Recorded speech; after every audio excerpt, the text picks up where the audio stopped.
I used to pay my sister $800 a month to live in her basement, and one Tuesday morning, she stood at the bottom of the stairs holding a piece of paper and said, "You are not family, you are just a tenant, and you have 48 hours to leave." I looked at her for a long second, then I nodded, because sometimes the moment that breaks you is also the moment that finally makes everything clear. My name is Laura, I am 42 years old, and for most of my adult life I have been renting one place after another across 3 different states, small apartments, old duplexes, one-bedroom units, with thin walls, and neighbors I never really knew. After my divorce, I moved back to Ohio with my daughter Emma, who is 12 now, and I thought renting from my own sister would give us some stability, something safe, something familiar. The basement was not big, maybe 600 square feet with low ceilings and a small window near the laundry room, but I made it work. I painted the walls myself, bought secondhand furniture, and turned one corner into a study space for Emma with a small desk and a lamp. That flickered sometimes, but still worked. Every month on the 1st, I sent the rent through Zelle, sometimes late at night after finishing my second shift delivering food, sometimes early in the morning before my receptionist job at a dental clinic. I never missed a payment, not once, not even when my car needed repairs or when Emma got sick and I had to cut back my hours.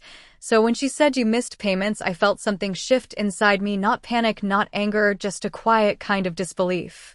I opened my phone later that day sitting in my car outside a grocery store parking lot, and I scrolled through every transaction, each one there clear and dated, every $800 accounted for. I remember thinking maybe this is a mistake, maybe she forgot, maybe something went wrong with the bank, but deep down I knew my sister does not forget things like money. She is precise, organized, the kind of person who keeps receipts in labeled folders and checks her accounts every Sunday night. That is when the silence started to feel heavier than her words, because she did not argue, she did not explain, she just repeated the same sentence, "You have 48 hours." That night, I packed slowly. Emma folded her clothes without asking questions, and I told her we were going on a short trip just for a few days. I did not want her to see the truth yet, not until I understood it myself. As I carried boxes up the stairs, I noticed something strange. The door to my sister's office was open, and on her desk I saw a stack of papers, one of them with my name on it, but not in the way I expected, not as a tenant, but as something else, something that did not make sense yet. I did not touch it, I just looked for a second, then walked away, because I have learned that sometimes the truth does not come all at once, it comes in pieces, and that was the first piece. And as I loaded the last box into my car, I realized this was not about missed rent, this was something bigger, something planned, and whatever truth was waiting behind it, I was going to find it. I did not sleep that night, not really. I kept the engine off to save gas, and the air inside the car felt heavy and still. Like time itself had slowed down. Emma leaned against the window, wrapped in her hoodie, breathing softly as if nothing had changed, and I sat there staring at the steering wheel, replaying every moment from that morning over and over again. By 6:30, the sky was turning pale, and I drove us to a 24-hour diner off the highway, the kind with cracked vinyl seats and coffee that tasted stronger than it should be. I ordered pancakes for Emma and black coffee for myself, and while she ate, I opened my phone again, not because I needed to, but because I needed to be sure. Every transfer, every date, every note attached to each payment. I had written rent for April, rent for May, rent for June, like I needed proof that I had not imagined the last 3 years of my life. Everything was there, clean and simple, nothing missing, nothing late. I remember thinking, if this is not about money, then what is it about? After breakfast, I dropped Emma off at school and told her I would pick her up like normal. I smiled the way parents do when they are trying to make things feel steady even when they are not. Then I parked across the street from my sister's house, not too close, just enough to see the driveway and the front door, and I sat there longer than I expected, watching. Around 9:15, a real estate agent pulled up. I knew because of the sign in the back seat and the folder she carried. She walked up the front steps like she had been there before, and my sister opened the door almost immediately like she had been waiting. They stood there talking for a few minutes, then both of them stepped inside and the door closed. I felt something drop inside my chest, not sharp, not sudden, just a slow, heavy realization settling into place. I reached for my phone again, this time not to check my bank, but to search the address of the house, and when the listing appeared, it felt like reading about a place I did not recognize. Clean photos, bright lighting, empty rooms, the basement described as newly available, no current tenant, immediate occupancy. I stared at that sentence for a long time. Immediate occupancy. It was already decided before she told me to leave. I drove away after that, not fast, just steady, like I had somewhere to be even though I did not.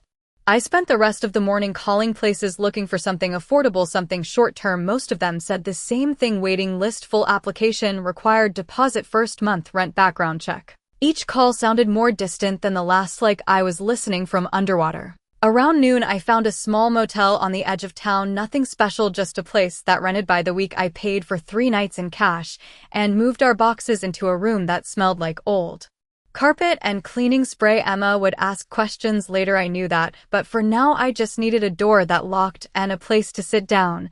That afternoon, while she was still at school, I sat on the edge of the bed and went back to that moment at the top of the stairs, the paper in my sister's hand, the way she said tenant, not sister, and I realized something that had been there all along, but I had not wanted to see. This was never about me missing payments. This was about removing me cleanly, quietly, completely, before anyone could ask questions. And if that was true, then the truth was not just something that came out on its own, it was something I was going to have to pull into the light piece by piece until there was nothing left for her to hide. I picked Emma up from school that afternoon like nothing had changed. I smiled when she got into the car and asked how her day was, and she told me about a math quiz and a friend who forgot her lunch, and for a moment I let myself sit in that normal feeling like everything was still in place. But as we drove back toward the motel, I could feel the weight of the day settling in again, quiet and steady. She noticed the turn before I said anything. She looked out the window, then back at me, and asked, "Are we going home?" And I told her this is home for a few days, just until I figure something out. She did not cry, she just nodded the same way I had that morning, and that was the moment I realized how much she sees even when I try to hide it. That night after she fell asleep, I sat at the small table by the window with my phone and started going through everything again, not just the payments, but the messages, the emails, the small details that did not seem important before. I found texts from my sister, short and direct reminders about rent, even though I had already sent it, confirmations that she received it, simple thank you messages that now felt different, like pieces of something that did not match the story she told me. I opened my email and searched her name, and there it was, a message from 6 months ago about a repair in the basement. She had written, "Thank you for being patient while we fixed the issue," and I had replied, "No problem, just let me know when it is done. We fixed the issue, we, not you, not tenant, we." I stared at that word longer than I should have, because it did not fit with what she said now. Around midnight, I went back to the listing again. The photos looked staged, brighter than the house ever felt when I lived there. The basement empty, clean, no sign that anyone had been there for years. I zoomed in on one photo and noticed something small, the corner of the desk I had left behind, still visible, just slightly cropped out, like someone had tried to erase it, but not completely. It was enough to remind me that this was not just a listing, it was a version of the truth she wanted people to see. The next morning, I dropped Emma off again, and instead of driving away, I parked 2 blocks down and walked back toward the house. I stayed on the sidewalk, not too close, just enough to watch and listen. Around 10, the same real estate agent came back, this time with a couple. They walked through the front door, and about 20 minutes later they came out smiling, talking about space and potential. I could not hear everything, but I heard enough. Basement is perfect for rental income, and my sister nodded like it was already true, like it had always been available. That was the moment everything shifted from confusion to clarity, not loud, not dramatic, just a quiet understanding settling in place. She did not just want me gone, she needed me gone so the story would make sense, so the house would look empty, so the numbers would line up the way she needed them to. I stood there for another minute, then turned and walked back to my car, because now I knew this was not something I could ignore or wait out. This was something built on layers, and if I wanted the truth, I was going to have to start pulling those layers back one by one until there was nothing left between what she said and what actually happened. That afternoon, I did something I had not done in years. I asked for help, not from family, not from friends, but from someone who had no reason to take sides. I drove to a small legal aid office downtown, a place I had passed 100 times, but never thought I would walk into. The waiting room was quiet, just a few chairs, a water cooler, and a stack of forms on a table. I filled one out, slowly writing my name, my situation, tenant dispute, eviction notice, family, landlord, and when I handed it back, the woman at the desk nodded like she had seen this before. I sat there for almost 40 minutes before they called my name, and when I stepped into the office, I kept my voice calm. I explained everything: the payments, the eviction, the listing, the photos, the timeline, all of it laid out in simple pieces like I was telling a story that belonged to someone else. The attorney listened without interrupting, just taking notes, and when I finished, he asked one question: "Do you have proof of payment?" And I handed him my phone. He scrolled through each transfer, each date, each amount, and then he leaned back slightly and said, "This is not a missed payment situation, this is something else." He explained that even in a family arrangement, once rent is paid consistently and documented, it establishes a tenant relationship, and eviction has to follow certain legal steps: written notice, proper filing, and time allowances, none of which I had received. He asked if I had a lease, and I told him no, it was always verbal, always based on trust, and he nodded again, not surprised, and said that actually makes documentation like this even more important. Then he asked about the listing, and I showed him the photos, the description, immediate occupancy, and the part about no current tenant. He looked at that longer than anything else and said quietly that could be a problem for her if she is representing the property inaccurately, especially if financial disclosures are involved. I did not react, I just listened, because this was the first time someone was saying out loud what I had only started to piece together. When I left the office, I did not feel relief, not yet, but I felt direction, like the fog had shifted just enough to see a path forward. I went back to the motel that evening, and Emma was sitting on the bed doing homework, her backpack open, papers spread out like she was trying to keep everything normal, and I sat beside her and asked about her day. She told me about science class and a group project, and for a moment the room felt steady again. Later that night, after she went to sleep, I opened my phone and started organizing everything: screenshots of payments, copies of messages, photos of the listing, dates, times, details, all placed into a folder like building something solid out of moments that had been ignored before. I realized then that this was not about proving I paid rent. That part was already clear. This was about understanding why she needed to pretend I had not. And once that question is clear, the answers tend to follow, not quickly, not easily, but inevitably.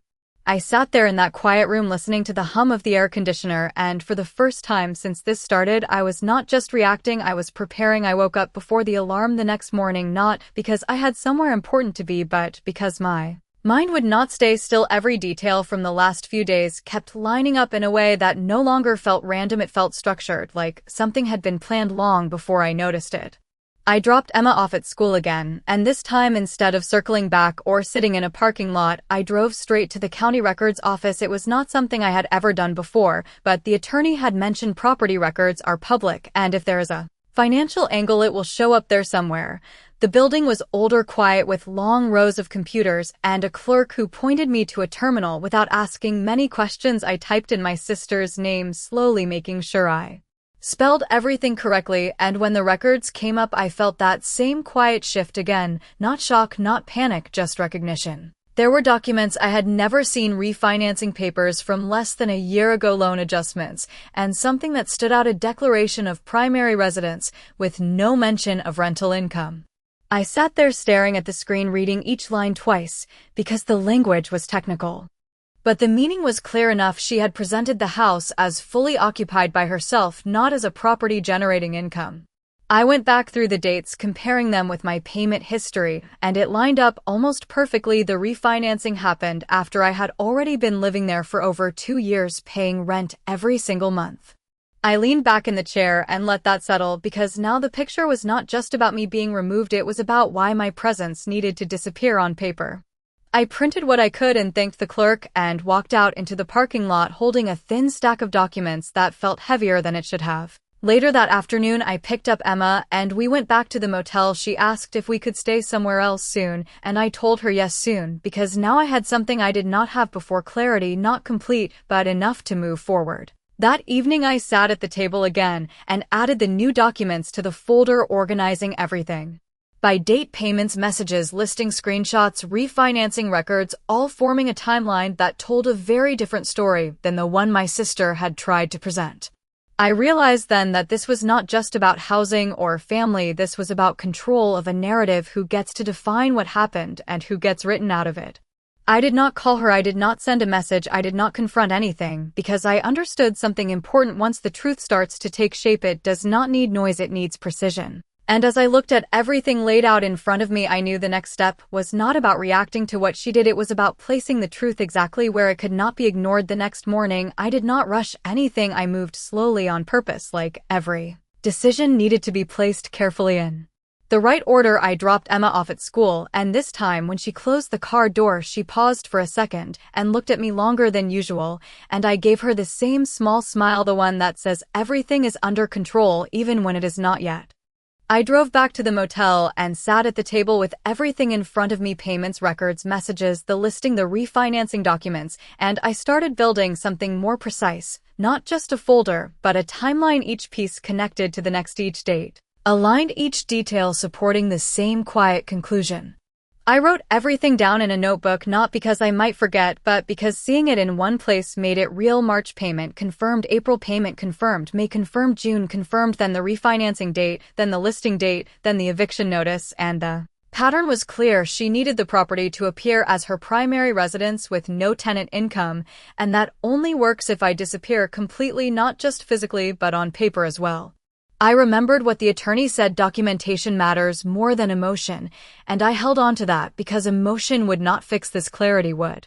Around noon, I made 2 calls, one to the legal aid office to schedule a follow-up and one to the county housing authority, not to accuse, not to complain, just to ask questions about tenant rights and property declarations. I kept my voice calm. I asked about scenarios. What happens if someone pays rent without a lease? What happens if a landlord claims no tenant while collecting payments? What happens if a property is listed as empty when it was not? And each answer came back steady and simple: those situations can be reviewed if documentation exists. That was all I needed, not confirmation, not confrontation, just direction.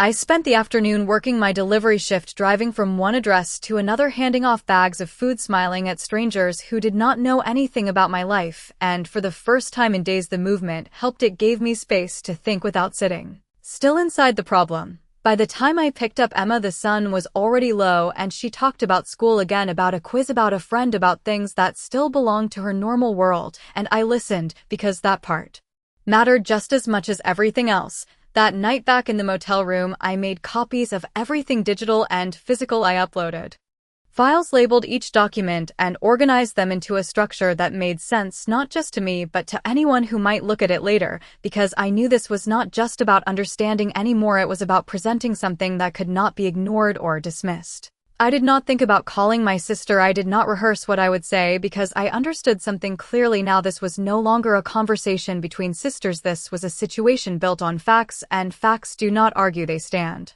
I sat there for a long time after everything was done, listening to the quiet hum of the room, and I realized the feeling that had been building was no longer confusion. It was control, not loud, not obvious, just a steady sense that I knew exactly what came next, and I was ready to let the truth move forward without needing to raise my voice at all. I did not send anything that night, not to my sister, not to anyone else, because once everything was in place, the next step was not about speed, it was about timing, and the difference between the two matters more than people think. The following morning, I went back to the legal aid office for the appointment I had scheduled, and this time I brought printed copies, not just my phone, not just screenshots, but organized documents, each one labeled, each one connected to a date, and when I placed them on the desk, the attorney did not need much explanation. He followed the timeline with his finger, from the first payment to the refinancing to the listing to the eviction, and when he reached the end, he paused for a moment before saying, "This is consistent," and that word mattered more than anything else. Consistent,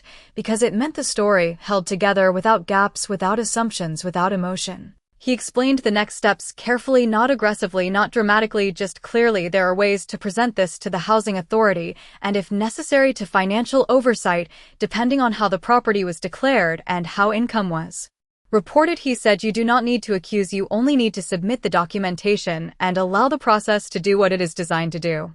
I nodded, because that matched exactly how I wanted to handle this, not as a confrontation but as a correction.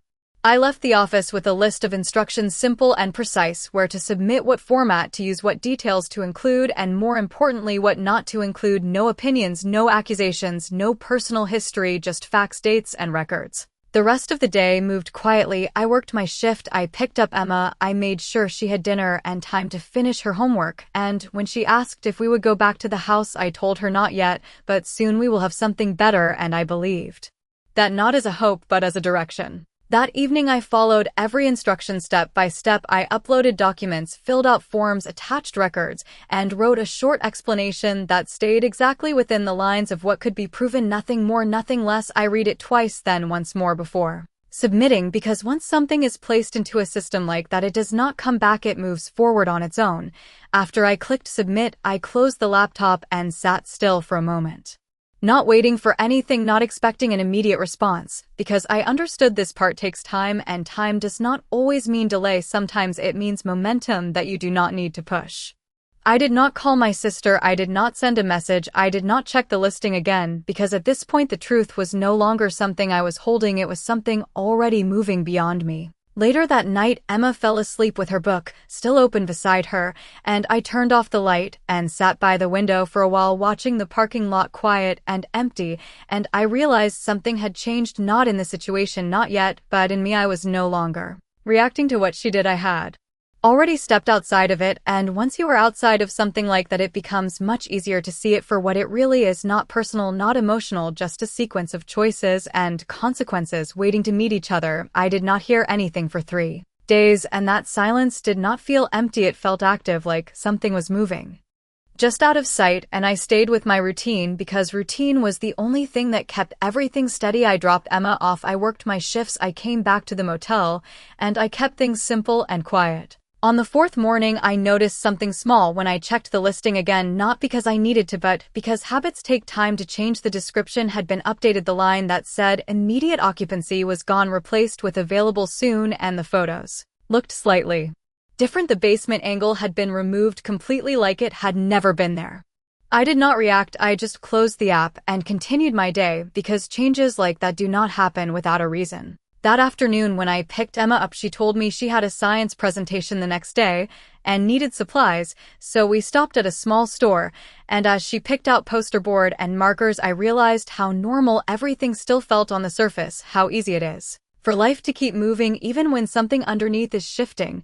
Later that evening when we got back to the motel, my phone rang, and for a second I thought it might be the legal office or something related to the submission, but when I looked at the screen I saw her name, and I let it ring twice before answering. Her voice was calm, not cold, not warm, just measured. She asked where I was staying and if Emma was okay, and I answered simply, yes, we are fine, and I did not offer anything more, because this was not a conversation about feelings. She paused for a moment, then said there may have been some misunderstanding about the situation, and that the timing had been difficult with financial matters and paperwork, and I listened without interrupting, because the words themselves were less important than the shift in tone. She did not mention missed payments, she did not repeat anything she said before, she just stayed in that careful space where nothing is fully stated and nothing is fully denied. I told her I understood, and that I was taking care of things on my end, and after a few more seconds, the call ended without resolution, without conflict, just silence again. I set the phone down and sat there for a moment, not thinking about what she said, but about what she did not say, because that is where the truth usually lives, not in the statements, but in the spaces around them. The next morning, I received an email from the housing office confirming receipt of the documentation and stating that a review process had been initiated. No details, no timeline, just confirmation that it had moved beyond me and into a system that does not rely on personal relationships. I read it once, then closed it, because there was nothing more to do on my side at this point, and that realization brought a different kind of calm, not relief, not satisfaction, just clarity. That afternoon when I passed by the house on my way to a delivery, I noticed the real estate sign was still there, but the front yard looked different, less prepared, less staged, like something had paused. I did not stop, I just kept driving because I no longer needed to watch it unfold in real time. I already knew the direction it was going. That night, Emma practiced her presentation in the motel room, standing by the bed holding her poster and explaining her topic with a confidence that made the space feel bigger than it was, and I listened and nodded, and for the first time in days I was not thinking about the house or the documents or the timeline. I was just there in that moment, understanding Something simple and clear, whatever happens next, it is already in motion, and it no longer depends on me explaining anything at all. The next week moved differently, not slower, not faster, just clearer, like everything that had been uncertain before was now settling into place without needing my attention. Every hour, I kept my routine, the same work, school, meals, small conversations with Emma about her day, and in between those moments, I stopped checking the listing, I stopped revisiting the documents. Because I understood something important: once the truth is placed where it needs to be, it does not require constant watching, it requires patience. On the 7th day, I received another email, this time more detailed. It stated that a discrepancy had been identified between the declared status of the property and the supporting documentation submitted. No conclusions, no accusations, just a statement that further review was underway and that additional information may be requested directly from the property owner. I read it once, then set the phone down because I already knew what that meant, not in exact terms, but in direction. The process had moved beyond simple acknowledgement into verification, and verification does not rely on opinions, it relies on consistency. Later that afternoon, as I was finishing a delivery, my phone rang again, and this time I recognized the number immediately. I let it ring once before answering, and when I did, her voice was different, not measured, not controlled, just slightly uneven.